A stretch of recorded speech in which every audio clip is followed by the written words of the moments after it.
Let's expand this discussion now with three members of Parliament. Pam Damoff is the Parliamentary Secretary to the Minister of Indigenous Services. She's with us again tonight. We've been talking a lot about this issue. Todd Doherty is the critic for transport for the official opposition. He's back again because there's clearly lots to talk about. And Charlie Angus joins us tonight. He's the critic for Indigenous youth for the NDP. It's good to see you all. Thanks for taking time to speak with me about this ongoing and important subject. Thanks, Peter. I just spoke at length with the Public Safety Minister, Bill Blair, about the latest developments and this offer by the RCMP to leave their temporary detachment in the Wet'suwet'en territory. Mr. Doherty, your party's been calling for the police to remove these blockades that have popped up at rail crossings across the country here in different places. Here we have the RCMP offering to back off, if I can put it that way, in an effort to de-escalate the crisis. Do you support that?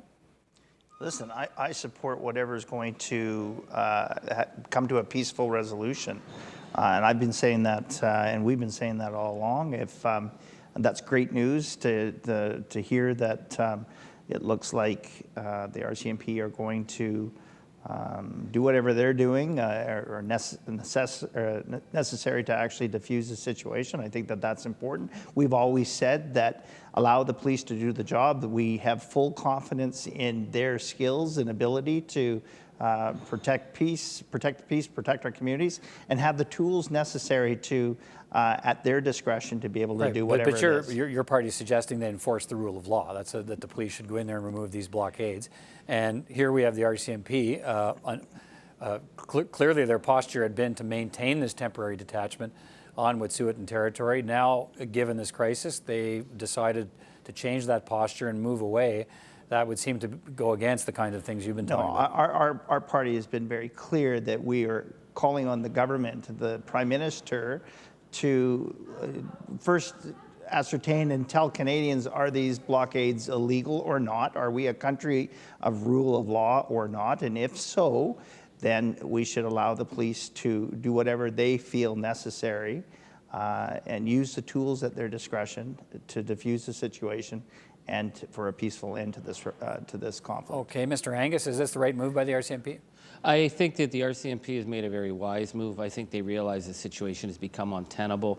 There needs to be a de-escalation so that we can begin negotiations. So we have a window. My concern is if the government doesn't step forward with a really credible plan on the table, that will not de-escalate the situation on the other blockades, which is where the potential for something going wrong, for something spiraling out of everybody's hands is very, very, very real. I'm very concerned about the situation. So I'm pleased that the RCMP they've dialed it down. They've given us space. Now, in that space, it really is now incumbent upon the Prime Minister. It's not good enough to say he has a team. It's not good enough to say he has ministers. The Wet'suwet'en hereditary chiefs want to meet the Prime Minister. I think the Prime Minister needs to be able to say, listen, we're going to suspend things.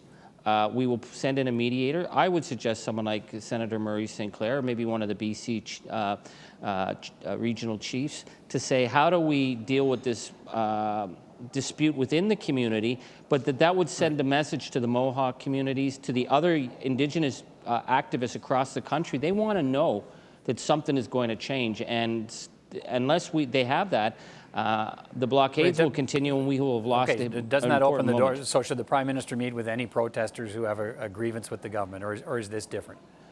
This is an unprecedented situation, and I think anybody suggesting it's not has never been out on the street where there's young Indigenous walking and moving across this country protesting. The chances of other protests coming up if something goes wrong are very, very, very real. So the Prime Minister showing leadership at a historic moment. Pam Damoff, there's this building pressure on the Prime Minister to get personally involved here and offer to meet with the hereditary chiefs as they've demanded. Why isn't he offering to do that? Well, he is personally involved, though. He is involved. They're working on this night and day. The Prime Minister is personally involved. And there is dialogue continuing. I think it's very hopeful what's happened today. And I'm encouraged to hear my colleague from the Conservative talk about, that they're also hopeful, because I've gotten a little frustrated over the last few days of only talking about the rule of law. The police have the tools that they need now. No one in the government is telling the police not to do something. We're not telling them to do something. We are giving the police the ability to do what they do and I have confidence in the police services to do their job. So I think it's, But it's the a hopeful I mean, sign. are you suggesting the messaging from the government doesn't have an impact, though? And I know, police, make their own decisions, but what would it look like if the Prime Minister was talking about the need for peaceful negotiations, and while he's doing that, the Mounties are tearing apart a blockade?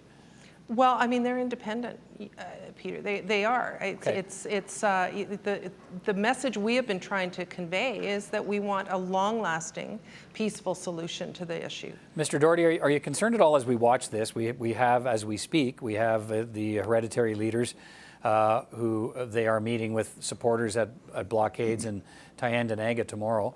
Then they're supposed to go on to Montreal. They're a couple of hours drive from the nation's capital, and the ministers that have been asking for a meeting with them, but so far there's no meeting scheduled. Well, you're absolutely right, Peter. I mentioned this yesterday in the very same comment about dialogues taking place. Well, dialogue isn't taking place, and our colleague from the NDP mentioned this. It's enough to say I have a team or I have a minister that's doing this. Prime Minister needs to show leadership and needs to take action. As a matter of fact, I just took a phone call from a chief in my riding that said, "Thank you for doing what we are doing." He said that, he asked me this question.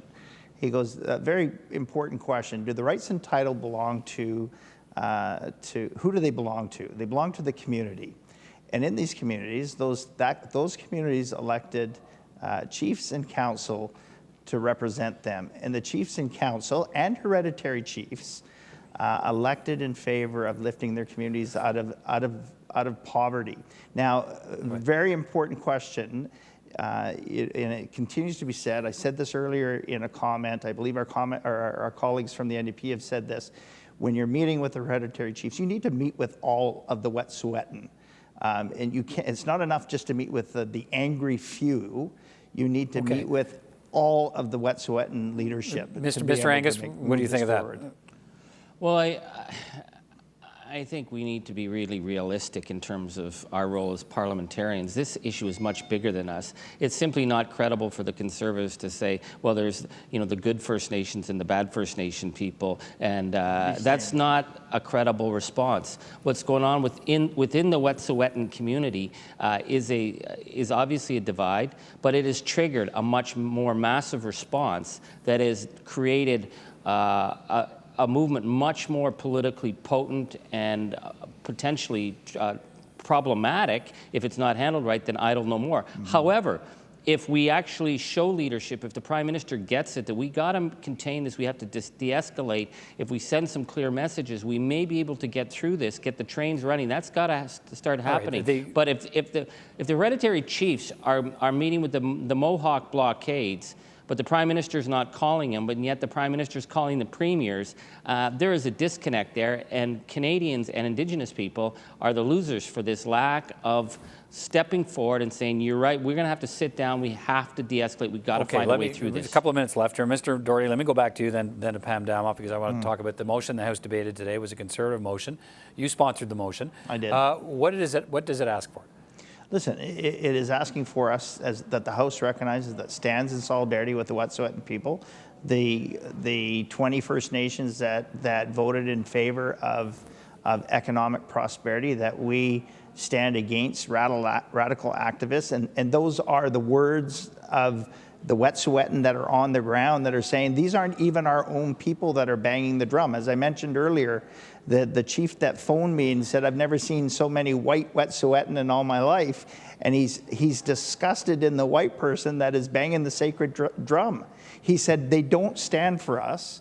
They don't represent us. Everybody that wants to stand there and with their fist in the air saying that they support the Wet'suwet'en need to hear the other side of the story, and that's what the motion today is all about. Pam Damoff, can you support that motion? No, I can't, because I find, we as a country have been very selective in Indigenous peoples that we want to support, and we don't want to support when it's convenient for us. And the motion is deliberately done so that it ignores the root problem that we're facing here. And so, no, we will not be supporting the motion. And quite frankly, I hope the rhetoric tones down when you see someone running for the leadership of the Conservative Party supporting vigilantism. You see transport trucks running through blockades. It's frightening what's happening out there, and we need to just tone down the rhetoric and give some space for some negotiations and for dialogue to happen. Mr. Angus, where is the NDP on this motion? Well, I think this motion is very problematic because, again, it's saying, well, there's good Indigenous, those who support the project, and then there's the radical activists. It can't even describe people who disagree with the Conservatives as anything other than such a derogatory term. I would say, are they going to say that the Mohawk people are just radical activists? They've called people the mob. They're calling them eco-terrorists. They're calling them lawbreakers. Well, I've walked out on the streets where there's the young Indigenous from Kanesatake, from Kittigan-Zibi, from across Canada, who are inspiring young Indigenous people, and they don't see themselves as the mob. They see themselves as the future. So this is a divisive tactic. I think we need to say, let's de-escalate. Let's get the conversation going within within, but we then need to deal with the blockades that are in other parts of the country. And I don't think they're going to give a tinker's darn for the Conservative motion today. They're going to be still in that line unless they see an offer from the Prime Minister. Okay, we're going to let it go at that. Thank you all for your time again tonight, and we'll chat again soon. Take care. Thank you. Thank you.